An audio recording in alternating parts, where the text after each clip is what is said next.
Ella had only had 10 minutes alone with the tablet. 10 minutes.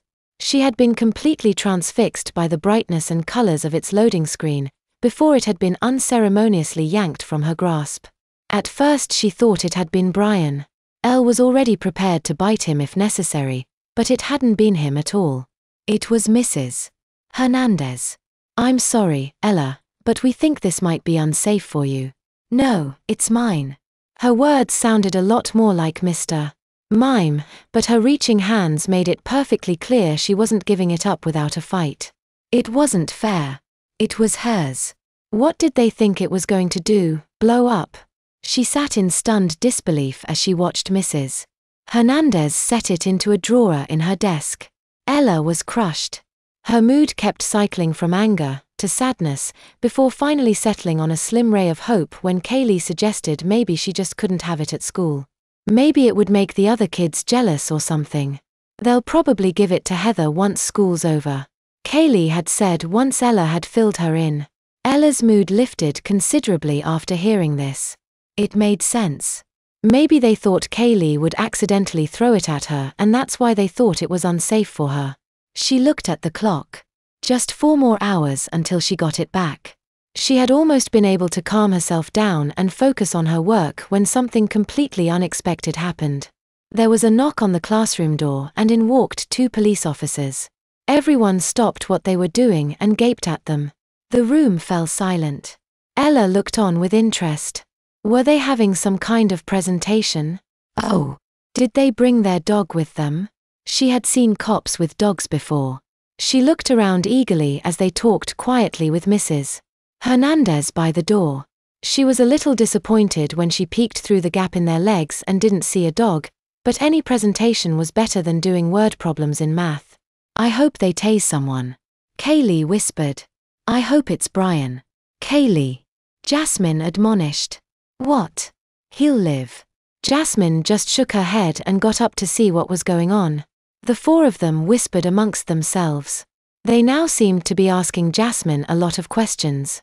"Hey, since you don't talk, does that mean you have, like, super hearing?" Kaylee asked. Ella raised an eyebrow and gave her a puzzled look. "What?" "I heard if someone loses a sense, their other ones get stronger. Like if you were blind or something." Ella just gave her another puzzled look and shook her head. The only thing Super being partially mute got her was super annoyed. There was a heavy air of disappointment when Mr. Hernandez pointed down the hall and the cops turned around and left. "Bummer," Kaylee said. "I thought something interesting might happen." Ella was about to agree with her, but then Mrs. Hernandez spoke. "Ella, could you pack up your stuff and come with us? Your mom's waiting for us in the conference room." Ella felt her mouth go dry. She could hear the excited chatter around her. Was she the reason the cops were here? Her fears were confirmed when Mrs. Hernandez reached into her desk and pulled out the white tablet. Ella had a silent conversation with Kaylee that consisted of wide eyes, shoulder shrugs and shakes of the head. Once she was all packed, she gave Kaylee another fearful look before following Mrs. Hernandez and Jasmine out the door, around the corner and into a conference room. There seated at the table was Heather and the 2 police officers from earlier. By the time they let Ella leave, her hand was cramping from the amount of writing they had made her do. They had so many questions that never seemed to stop. Who was the man in the video camera? Why was he leaving her gifts? Did she know he was in town? She wrote all her answers down as best she could on a piece of paper. Yes, she knew him from soccer, and no, she didn't know he was in town. Why was he leaving her expensive gifts? Because it was her birthday? Then the questions took a different turn. Had he ever touched her? Yes. Had he kissed her? Yes. Where?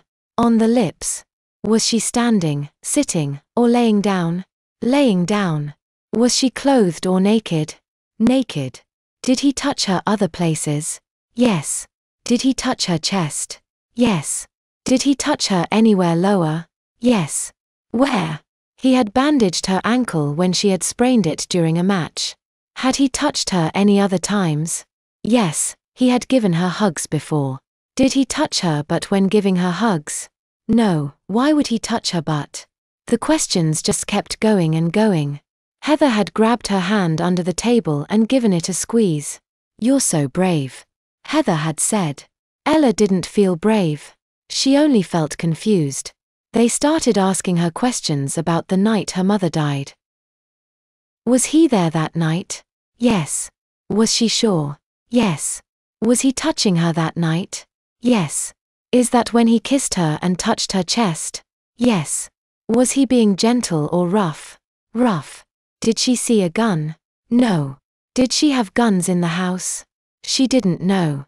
Did she hear a gunshot? No. What was the last thing she remembered her mother doing? Giving her a bath. What time was that? A little after 10 p.m., she had gotten sick on herself. Was it possible he had given her something to make her sick?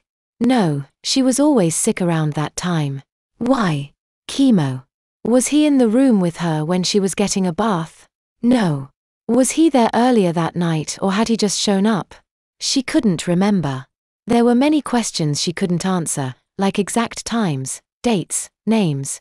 They wanted information from her on an event her brain wouldn't even let her have access to.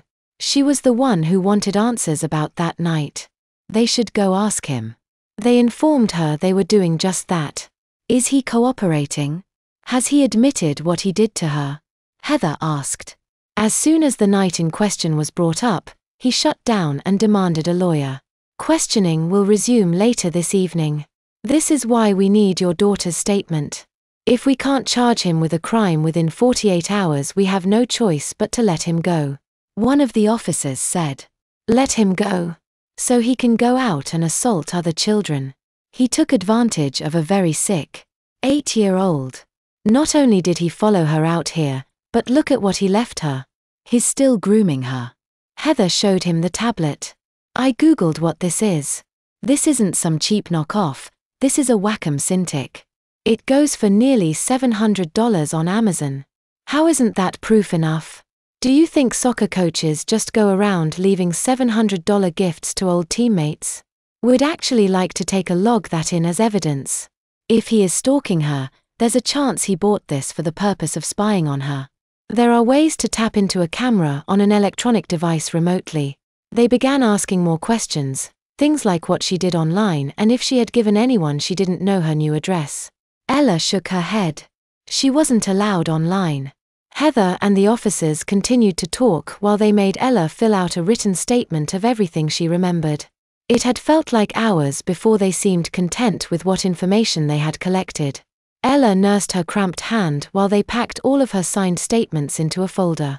She was even willing to attempt verbal communication if it meant not picking up another pencil for the rest of her life. I want to be there, said Ella. It came out a garbled mess. The officers looked at each other as if to ask, did you catch that, before looking to the others for clarification. Absolutely not. Heather nearly shouted.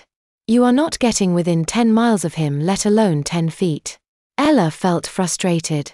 They had put her through all that, and Heather wasn't going to let her go. She had so many questions that needed answers. We don't think that would be a very good idea. The female officer looked at Ella and gave her a sympathetic smile. We want to keep you safe. That's our #1 priority. She then looked up at Heather. We do have an idea if you want to hear it.